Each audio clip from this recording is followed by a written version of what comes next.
చెల్లించలేదు, మాకు ప్రీమియం చెల్లించలేదు. అంటే నువ్వు ఇప్పుడే ప్రీమియం చెల్లించలేదు చెప్పండి, రాబోయే కాలంలో ఏదైతుందో నువ్వు ఏం చేస్తావు ఎవరికి తెలియదు నాయన.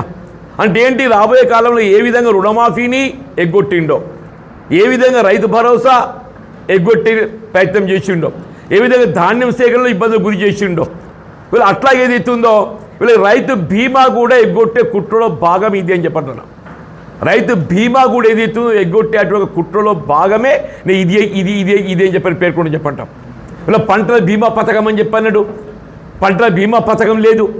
వీళ్ళ మొన్న ఏదైతుందో పంట నష్టపోయిన రైతాంగానికి అసలు అంచనా లేవు, ఆ పరిహారం లేదు అని చెప్పంటున్నా. అంటే ఇట్లా పరిస్థితి చూస్తుంటే రైతు ఏం కావాలో ఎవడికి మరి పరిస్థితి చూడడం లేదు. వీళ్ళ ఏదైనా బీఆర్ఎస్ పార్టీ ఏదైతుందో రైతు పక్షపాతిగా, బీఆర్ఎస్ పార్టీ రైతు పక్షపాతిగా అని చెప్పంటున్నాను నేను.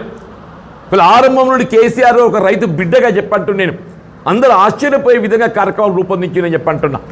ఎవరు ఊహించినటువంటి ఒక రైతు బంధు ప్రవేశపెట్టిండు, ఎవరు ఊహించిన ఒక రైతు బీమా ప్రవేశపెట్టిండని చెప్పంటున్నాను నేను.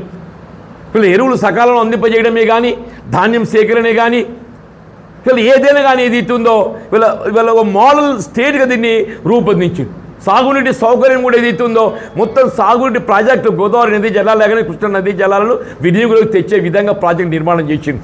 వీళ్ళ ప్రాజెక్ట్ ఏది ఇస్తుందో ఇవాళ కాళేశ్వరం ప్రాజెక్ట్ 2 PS కుంగిపోతే 30 మాసాలు గడుస్తుంది. ఇంతవరకు అంచనాలు దిక్కులేవని చెప్పి అంటున్నా. పాలమూరు రంగారెడ్డి ప్రాజెక్ట్ అది ఇంతవరకు ఏది ఇస్తుందో అతి లేదు గతి లేదని చెప్పి అంటున్నా. ఏదైనా రైతు పక్షాన్ని అండగా నిలబడబోయే పార్టీ బీఆర్ఎస్ పార్టీ అని చెప్పంటారు. వీళ్ళ బీఆర్ఎస్ పార్టీ ఇచ్చిన పిలుపు మేరకే వీళ్ళ ఈ పత్రికా సమావేశం. వీళ్ళ ఏ రైతు కూడా మీరు ఏ విధమైన ఆందోళనకు గురి కావాల్సిన అవసరం లేదు. ఇవాళ బీఆర్ఎస్ పార్టీ మీకు అండగా నిలబడుతుంది. వీళ్ళ మీరు ధాన్యం ఏదైతుందో మనకు దిగువ అంటే ఉన్న పరిస్థితులలో అసలు ఇప్పుడు నార్లు వస్తేనే పరిస్థితి కనపడతలేదే. మేమైతే అంటున్నాం మీరు ఏ సాగు చేసినా మేము ప్రభుత్వంపై ఒత్తిడి తెచ్చి సేకరింపజేస్తామని చెప్పారు. తప్పకుండా ఏదైతుందో ఇవాళ ప్రభుత్వ బాధ్యత అని చెప్పి అంటున్నాం. గతంలో కేసీఆర్ గారు సేకరించిండ్రు, ఈ ప్రభుత్వం కూడా సేకరింపజేయాల్సిన ఒక బాధ్యత ఈ ప్రభుత్వం మీద ఉన్నది. వీళ్ళు కేవలం 500 రూపాయల బోనస్ ఎగ్గొట్టే ఉపాయంలో భాగంగా ఏదైతుందో మన మీద ఆంక్షలు రూపొందించే ప్రయత్నం చేస్తున్నాడు. ఇవాళ మనం ఏ విధంగా సాగు చేసినా అవన్నిటి మద్దతు కల్పింపజేయడానికి రైతుకు అండగా నిలవడం వీళ్ళ బీఆర్ఎస్ పార్టీ బాధ్యత భావిస్తుంది. ఇవాళ రైతు ఏ సమస్య వచ్చినా కానీ బీఆర్ఎస్ పార్టీ అండగా నిలబడుతుందని చెప్పి అంటున్నాం. ఉన్న పరిస్థితి చూస్తుంటే అసలు రేపు మరి నాకైతే అనిపిస్తుంది ఈ క్రాప్ హాలిడే ప్రకటించి 20,000 ఎకరాలకి ఇస్తే నయమనిపిస్తుంది.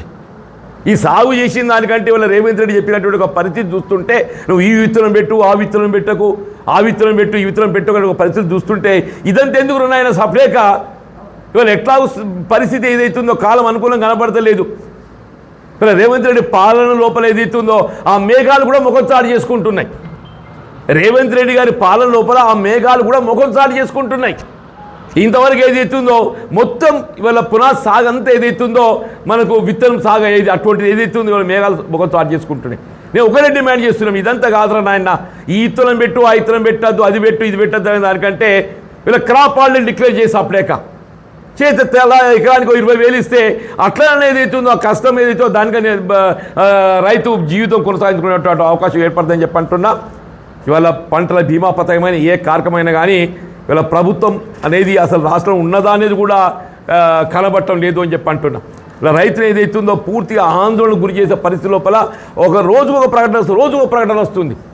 33 రకాలు ప్రకటించింది ఇదే ప్రభుత్వం, మళ్ళీ 7 రకాలు ప్రకటించేది ఇదే ప్రభుత్వం. మార్కెట్లో ఏ విత్తనం అందుబాటులో ఉన్నదో ప్రభుత్వానికి అవగాహన లేదు అని చెప్పి అంటున్నా. అసలు వ్యవసాయ శాఖ పనిచేస్తుందో కూడా ఇవన్నీ కనబడతలేదు అని చెప్పి అంటున్నాను. ఏదేమైనా వీళ్ళ బీఆర్ఎస్ పార్టీ ప్రజల పక్షాన, రైతాంగం పక్షాన ప్రధానంగా చెప్పి అంటున్నాం. రైతు కూలీల పక్షాన, రైతు కూలీలు కూడా నెలకు 1,000 రూపాయలు ఇస్తారని, భూమి లేని నిరుపేద వర్గాలు ఏదైతుందో రైతు కూలీలు ఉంటే ఏదైతుందో వాళ్ళ నెలకు 1,000 రూపాయలు ఇస్తా అని చెప్పారు. పాపం ఆ నెలకు 1,000 రూపాయలు కాదు కదా, పాప కూలీ కూడా చూపేట పరిస్థితి లేకుండా అయిపోయిందని చెప్పి అంటున్నా. ఏదైనా కానీ ఇవాళ రైతాంగం ఏదైతుందో మరి ఆత్మస్థైర్యంతో మరి ప్రకృతి ఇవాళ ఏ విధంగా ముందుకు వస్తుందో తెలియదు, ఊహించలేకుండా పోతున్నాం. ఏదైనా దానికి అనుగుణంగా పంట సాగు చేసుకొని మనం ఏదైతుందో ముందుకు పోయడానికి ప్రయత్నం చేయాలని చెప్పి అంటున్నా. ఏదైనా ఇవాళ బీఆర్ఎస్ పార్టీ రాష్ట్ర నాయకత్వం ఇచ్చిన పిలుపు మేరకు ఇవాళ జగిత్యాల జిల్లాకు సంబంధించి ముఖ్యంగా ఏదైతుందో మిత్రుడు రమణ గారు వీళ్ళ గతం లోపల ఏదైతే పార్లమెంట్ సభ్యుడిగా, శాసనసభ్యులుగా, వీళ్ళ మంత్రివర్గ సభ్యులుగా కూడా మరి ఈ ప్రాంతంలో సేవలు అందించారు. సోదరి వసంత్ ఏదైతే జిల్లా ప్రజా పరిషత్ అధ్యక్షురాలిగా గ్రామీణ ప్రాంతంతో అనుభవంతో ఉన్నటువంటి ఒక